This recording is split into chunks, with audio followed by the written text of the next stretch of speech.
Орто Азияда, Кыргызстанда, Казакстанда өтө белгилүү 316 аткыч дивизиясы түзүлөт. Буну түзгөндөрдүн бири Кыргызстандын аскер комиссары Иван Васильевич Панфилов.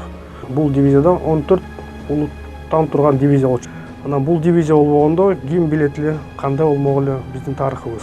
Улуу Ата Мекен согушта Москваны коргой алат белек, коргой албайт белек, бул чоң суроо. Согушту көрбөгөн, көбүнчө согушту көрбөгөн кишилерди даярдап, бир-эки ай даяр болуп туруп, анан фронтко барат.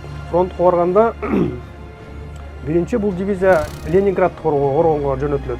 Ошо Ленинград талааларында, Ленинград жерлеринде бизде Бишкекте Ашырбай Коенкозов деген көчө бар. Ушул Ашырбай Коенкозов Советтер Союзунун баатыры, ошол Панфилов чогон, ошол талкып эрдиктерин көрсөтөт. Анан бул дивизия Москвага аттанып, анткени Москвага чабуул жасаганда бул дивизия Москваны коргойт.